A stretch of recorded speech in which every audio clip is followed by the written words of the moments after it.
Assalamualaikum warahmatullahi wabarakatuh. Baik, pendengar sekalian, salam penyuluhan. Hari ini kita ngopi sore, ngobrol pengetahuan di sore hari bersama rekan-rekan para pendekar pertanian dari Kalimantan Barat. Hari ini kita akan menyampaikan skema, alur, dan bagaimana kita bisa memanfaatkan biomasa. Jadi pada hari ini kita berada di di rumah salah satu penyuluh kita di Kalimantan Barat yang telah melaksanakan kegiatan pirolisis. Bagaimana pirolisis menjadi penting bagi kehidupan pertanian untuk lebih maju. Yang pertama yang ingin saya sampaikan bahwasanya kegiatan pirolisis ini adalah dalam rangka untuk memecah biomasa. Jadi biomasa itu ada 4. Yang pertama biomasa padat, biomasa cair, biomasa lunak, dan biomasa gas. Jadi kemanfaatan dari teknologi ini sangat penting dan mudah-mudahan kedepannya dapat ditiru, dapat diadopsi untuk petani dan untuk teman-teman yang lainnya. Baik, kita mendekat sini Mas. Jadi ini adalah mesin pirolisis.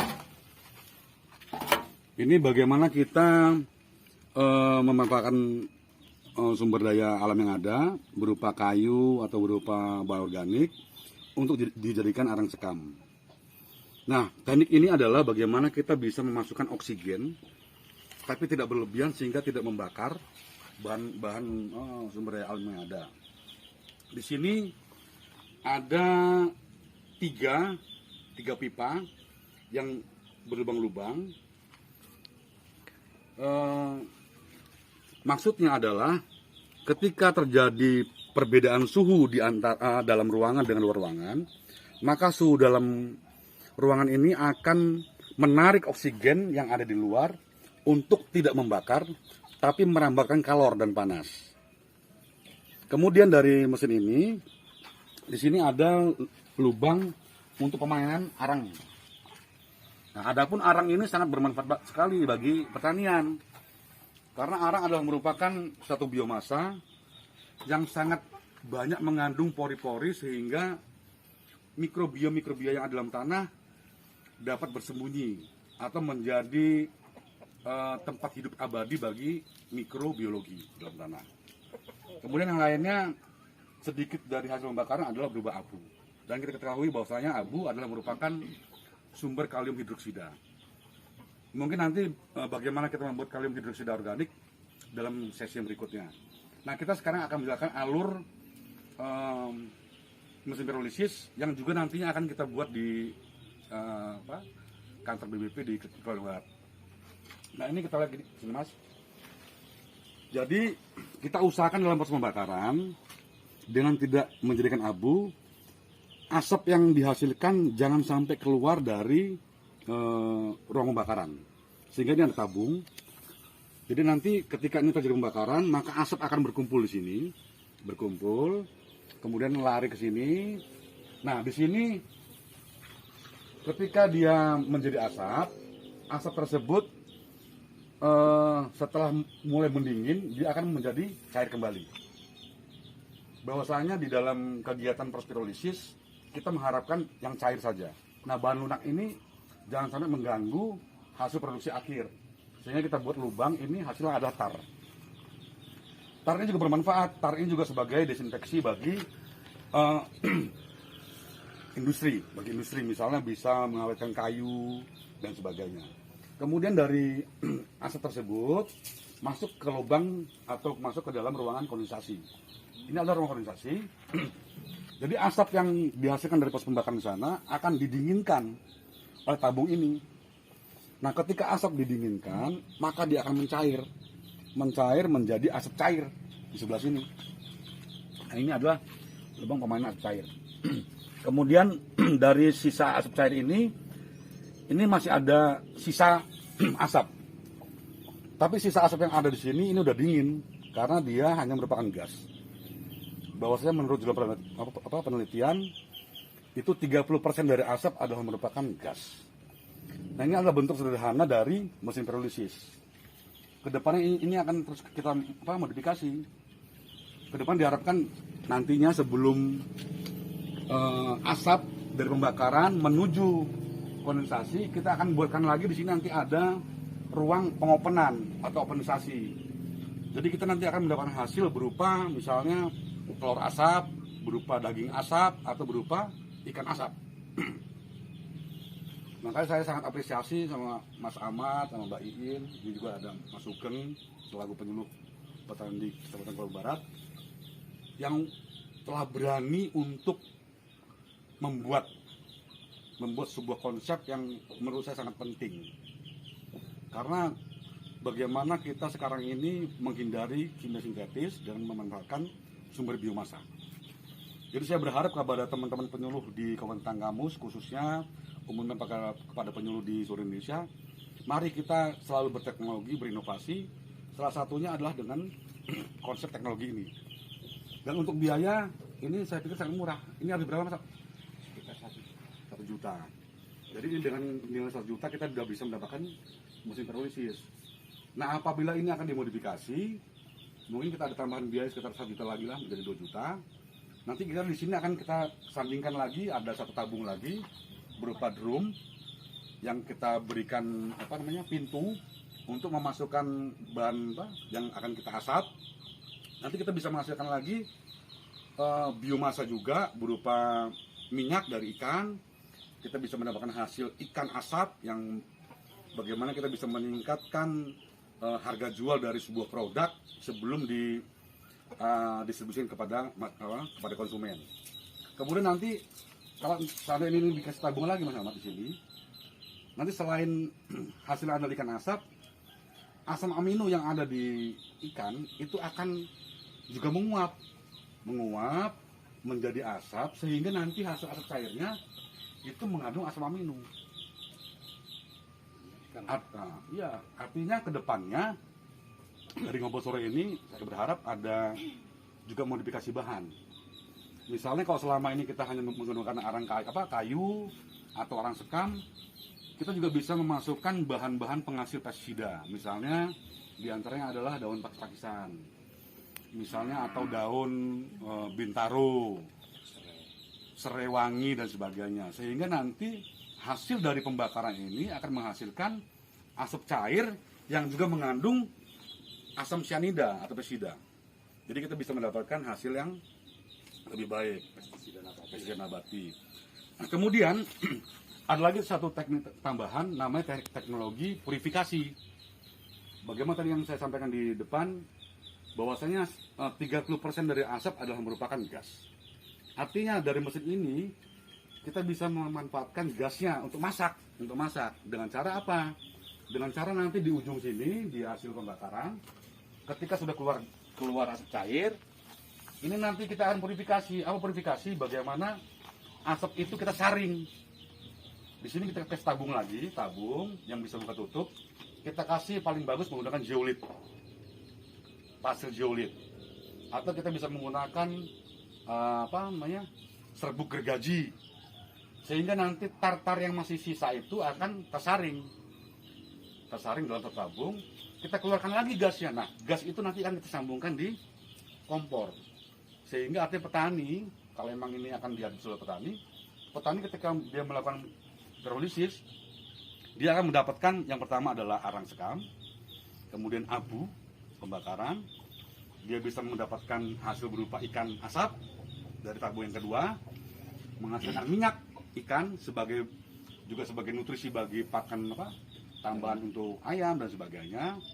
Kemudian juga bisa mendapatkan tar sebagai bahan baku industri untuk pengaweten kayu. Mendapatkan yang lainnya adalah asap cair, yang tentu saja ketika ada modifikasi bahan ini menjadi lebih baik. Dan ingat bahwasanya asap cair juga adalah merupakan sumber ZPT, zat pengatur tumbuh. Di antaranya ada auksin, gibberellin, dan termasuk nitrogen. Karena ketika suatu bahan yang mengandung nitrogen dibakar, maka nitrogen akan menguap. Tapi ketika nitrogen itu dicairkan, dia akan kembali lagi masuk menjadi cairan. Ini menjadi penting. Mudah-mudahan dengan konsep ini ke depannya para petani melalui penyuluhan dari petugas, kita akan bisa mulai untuk berorganik. Jadi kata siapa organik itu susah, gampang kalau memang kita ada teknologi tambahan. Dan kemudian tambahan lagi, karena kebetulan di tempatnya Mas Ahmad ini juga sedang melaksanakan kegiatan budidaya ayam kampung unggul Baliknak dengan konsep kasgot atau bekas mangkot, menggunakan bagaimana kotoran akan dimanfaatkan, nanti akan kita lihat. Nah, asap cair ini atau asap yang dihasilkan dari pembakaran juga bisa untuk mendesinfeksi secara kering ruang kandang dengan cara kita buat stop keran, bisa dari sisi sebelah kanan atau sebelah kiri, atau dari tabung openisasi. Jadi ada ruang masuk, ruang keluar, kita tambahkan lagi satu pipa kecil yang langsung menuju ke kandang. Nanti di kandang sana kita tutup ujungnya, tapi kandang itu nanti pipa yang berada di atas kandang kita bolong-bolongin sini. Kita bolong-bolong lubang-lubangnya, sehingga nanti asap akan keluar dari lubang-lubang yang kecil itu. Nah, itu akan mendesinfeksi, sehingga ayam kita akan terbebas dari serangan hama penyakit, terutama kalau untuk ayam itu misalnya seperti kokidiosis, kemudian seperti CRD kompleks, snot, dan sebagainya. Nah, saya pikir penyuluh petani juga harus menguasai hal ini, karena petani itu kan biasanya selain memiliki sawah, dia beternak. Nah, dia punya perikanan, punya ikan lele atau ikan gabus dan sebagainya. Jangan sampai ketika petani bertanya kepada kita bagaimana cara mengatasi ini, kita nggak tahu. Karena di dalam Undang-Undang Nomor 16 tahun 2006 menyatakan bahwasanya penyuluhan itu harus polivalen. Jadi bagaimana penyuluh itu menguasai semua ilmu rumpun pertanian. Jadi itu sedikit skema tentang alur ini. Mudah-mudahan nanti kalau bagi teman-teman yang ingin melihat bisa datang ke Gading Rejo, di rumah pendekar kita, Pendekar Ahmad Solihin. Bisa juga nanti kalau nggak tahu tempatnya, kenal dengan pendekar kita juga, Den Bagus Sugeng Pramono. Jadi kita kesini, mudah-mudahan hal ini juga bisa menjadi menjadi manuver bagi pertanian tanggamus. Nah, gitu. Dan mungkin itu sedikit penjelasan tentang alur dari pirolisis, purifikasi, dan gasifikasi. Nah, kita menuju ke kandang Kahubi. Oke, kita sekarang kembali bertemu dalam ngopi sore. Ini ruangan ini adalah merupakan istana BSF. Atau BSF adalah Black Soldier Fly atau laut tentara hitam.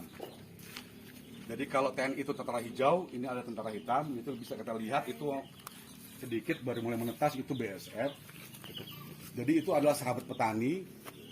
Laut itu memang dia bertelur dan nanti telurnya akan menjadi larva. Nah, larva itu tugasnya adalah mendekomposisi bioorganik. Jadi dia sangat penting bagi pertanian. Nah, hal ini menjadi penting juga bagi pertanian. Nah, untuk memancing BSF ini kita bisa menggunakan fermentasi dari dedak atau bahan-bahan organik yang kita fermentasi. Adapun kenapa ini menjadi penting dalam peternakan juga, jadi nanti BSF itu akan bertelur, nanti itu ada sumber bau, nanti dia akan bertelur, sehingga nanti itu coba dilihat, nanti dia akan bertelur di sela-sela bambu atau papan atau kayu yang ada di sumber bau. Dia akan menyelipkan telurnya di situ. Nanti telur-telur itu ketika sudah ada di tempat bertelur, kita ambil. Telur itu akan kita tetaskan.